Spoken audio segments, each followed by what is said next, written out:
Olá, boa noite. Mais um PG, né? Então vamos lá. O tema de hoje é para onde olhar. E não é um olhar qualquer, não é um olhar material, mas sim um olhar espiritual. Espiritualmente, até mesmo aquele que é ateu, aquele que não tem compromisso com Deus, ele olha um olhar espiritual, porém vazio. Um olhar que,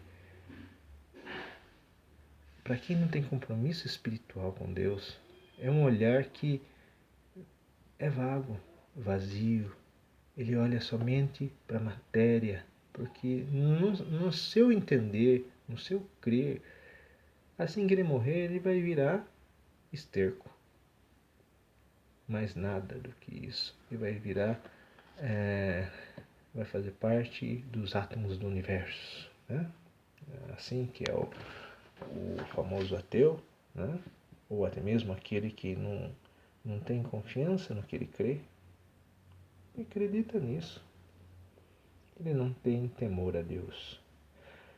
Já aqueles que são conhecidos como sábios nesse mundo, ou até mesmo os filósofos, eles olham para a situação, para o externo, para a natureza e racionaliza em algo entendível para nós. Isso é muito bonito. Ele não soluciona problemas, ele explica para que você tome a sua decisão. Ele somente explica. É bom estudar filosofia? É bom, mas espiritualmente ela não resolve, tá? Ela ajuda você a raciocinar. Por isso que é bom estudar filosofia. Porém, espiritualmente, ela só prolonga a sua ida para o inferno. Tá bem? Então, espiritualmente, filosofia não resolve nada. Só ajuda você a não se meter em confusão nesse mundo. E olha lá ainda. Existem aqueles que se dizem espiritualizados, né? Turma do New Age, os ripongas, né? A turminha que se diz se comporta como o seu próprio orientador espiritual, né? Ele é o ele é o ele ele é fiel a si mesmo. Então, ele cria o seu caminho. Então, eles pregam o seguinte: olhar para dentro de si e se enganam com isso.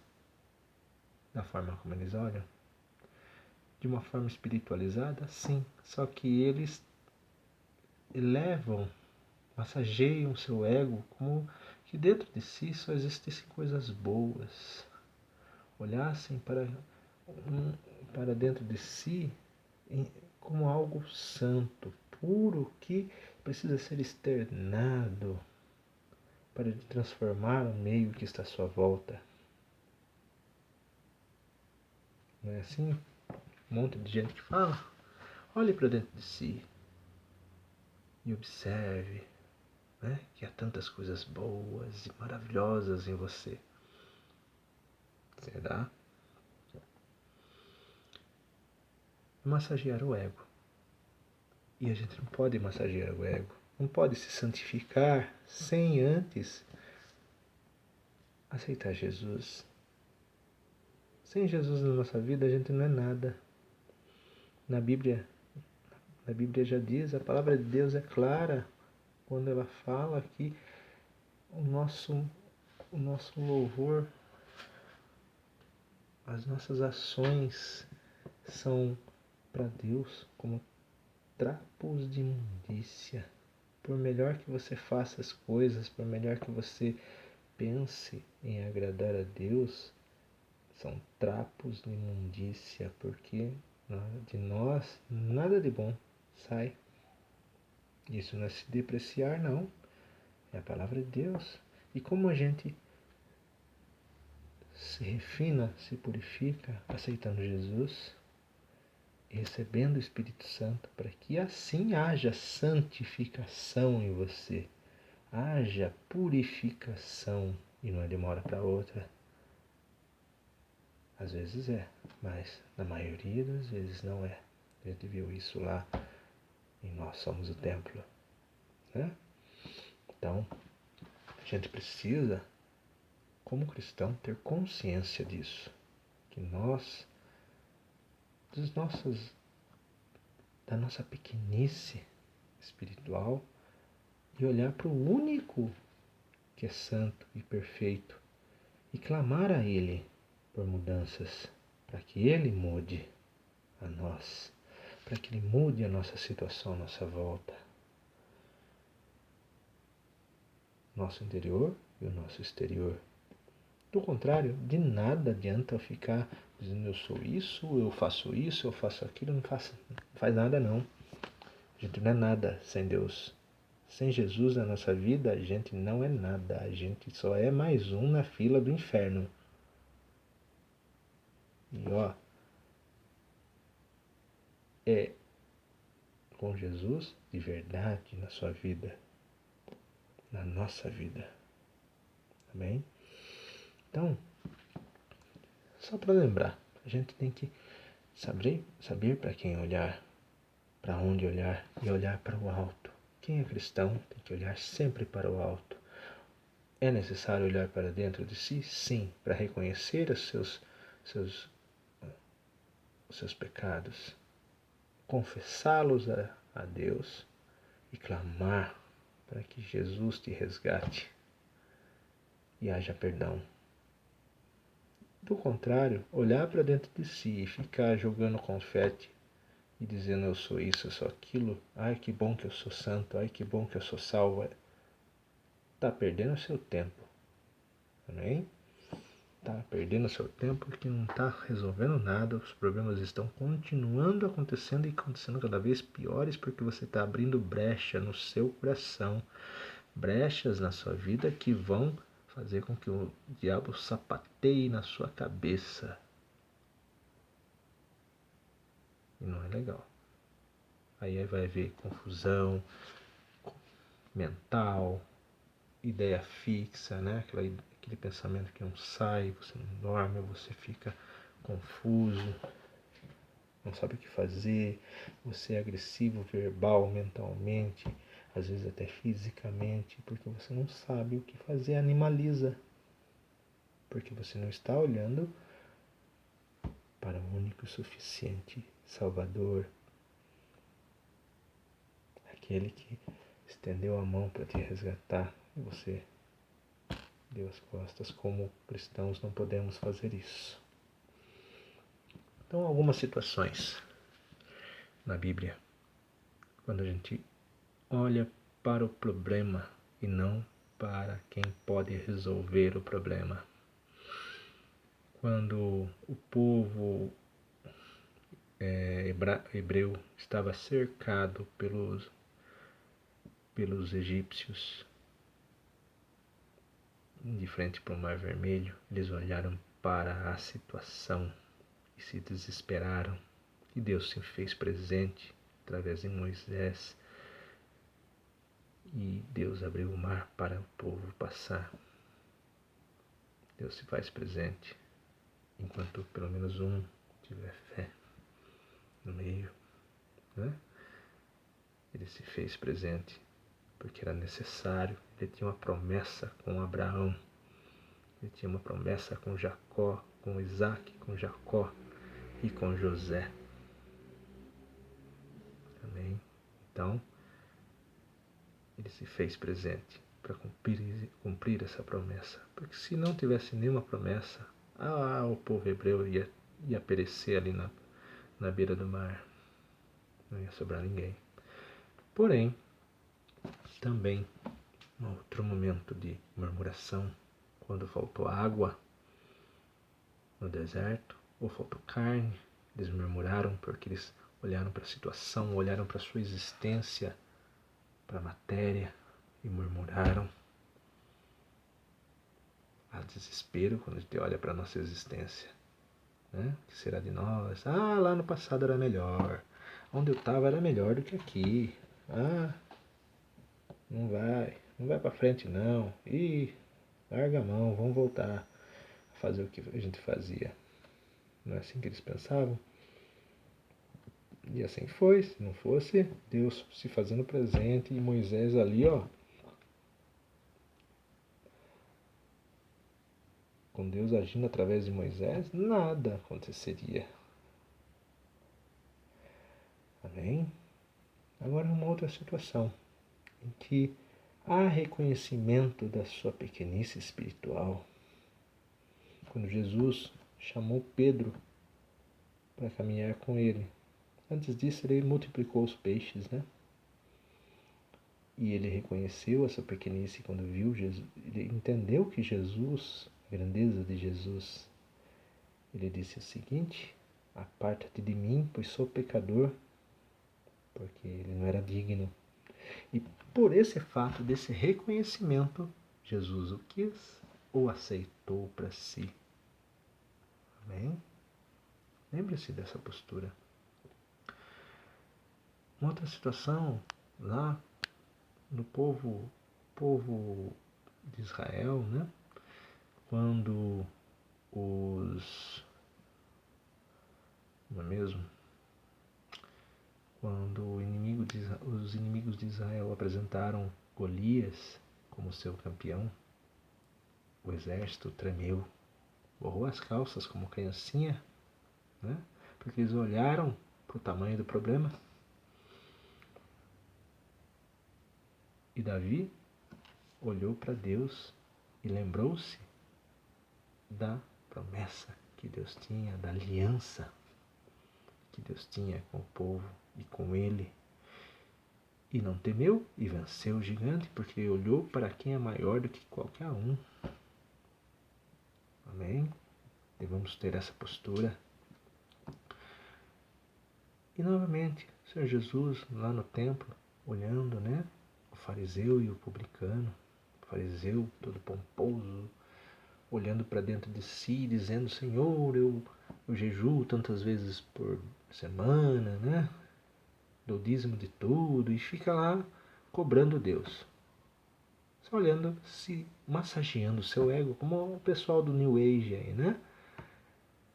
Se santifica, hipócritas. Porém, o publicano batia no peito, chorava amargamente, clamava: tem misericórdia de mim, sou pecador. Amém? Jesus amou isso, o amou, porque ele reconheceu o seu pecado. Então, lá em Salmos 121, do 1 ao 8, nós vamos ler e vamos meditar sobre a nossa base para a gente entender isso. Amém?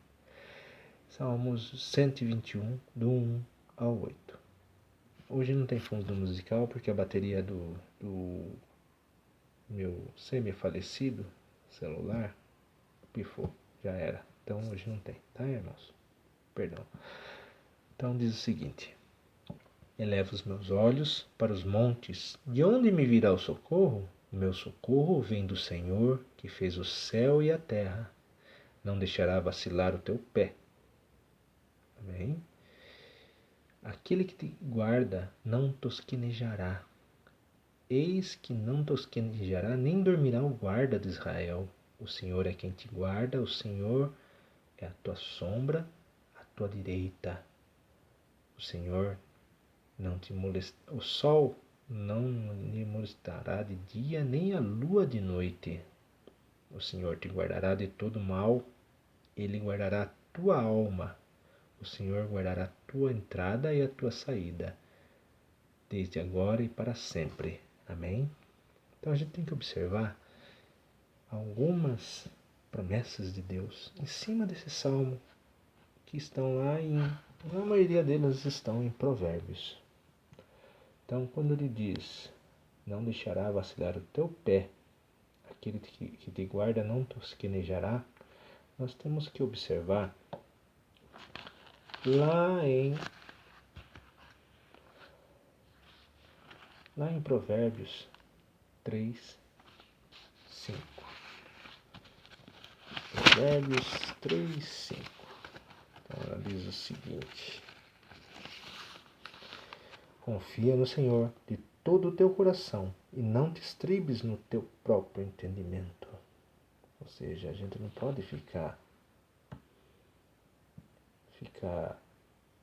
amarrado aos nossos pensamentos, nossa compreensão de mundo para resolver nossos problemas. A gente vai ficar cavando na areia. Amém? Demos para Deus. O sol não te molestará de dia, nem a lua de noite. Isso daí a gente vai ver lá em Provérbios 2, 6 ao 9. Provérbios 2, do 6 ao 9. Porque o Senhor dá sabedoria da sua boca. Porque o Senhor dá sabedoria, da sua boca vem o conhecimento e o entendimento.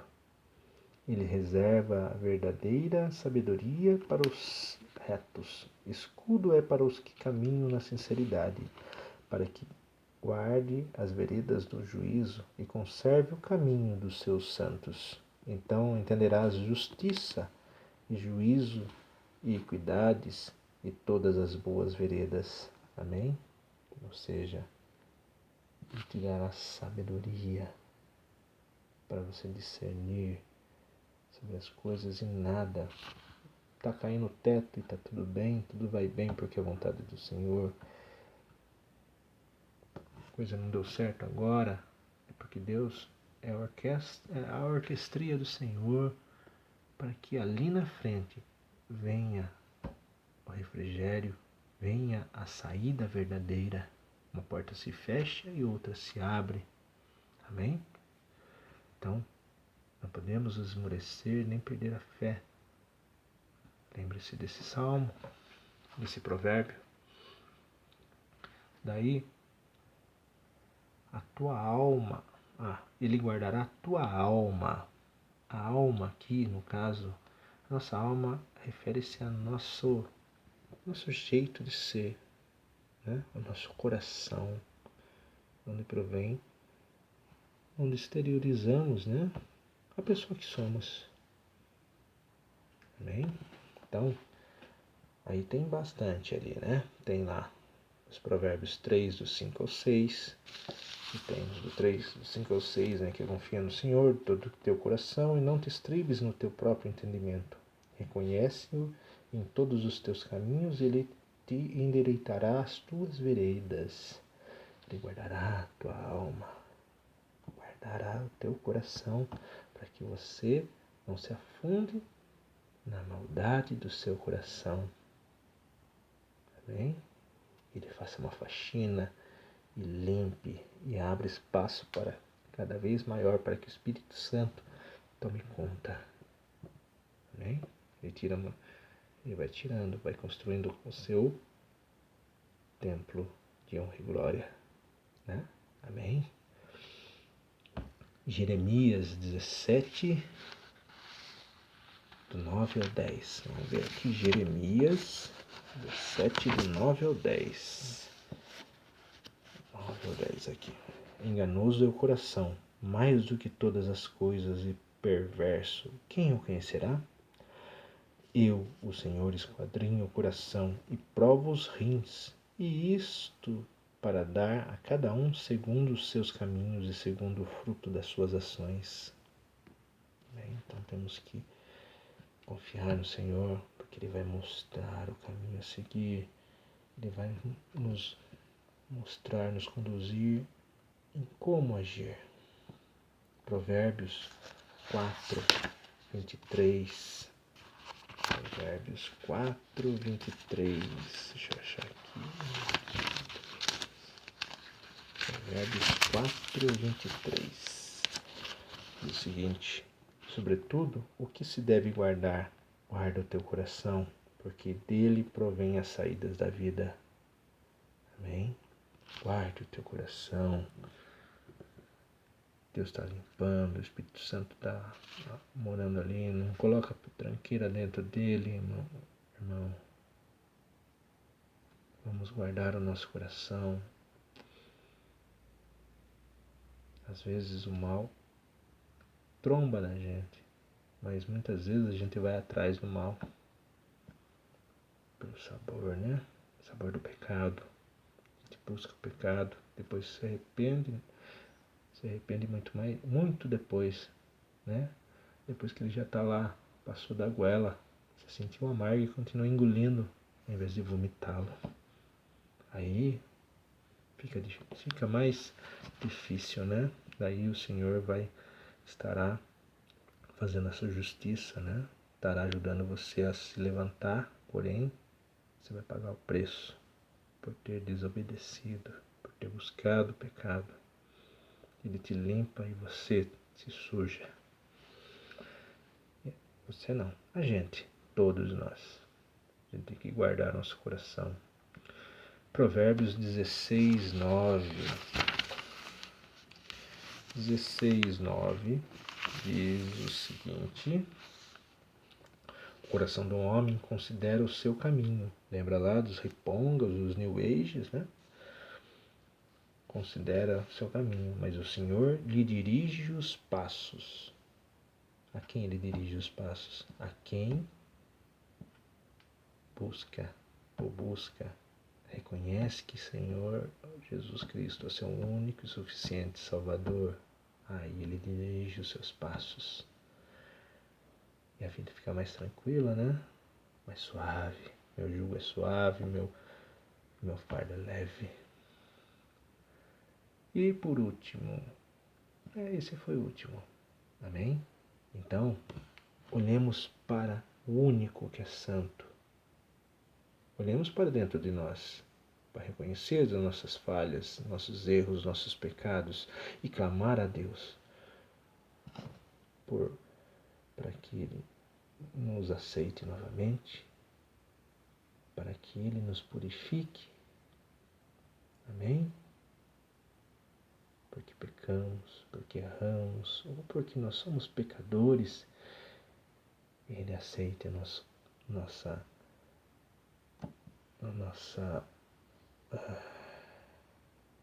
como diria,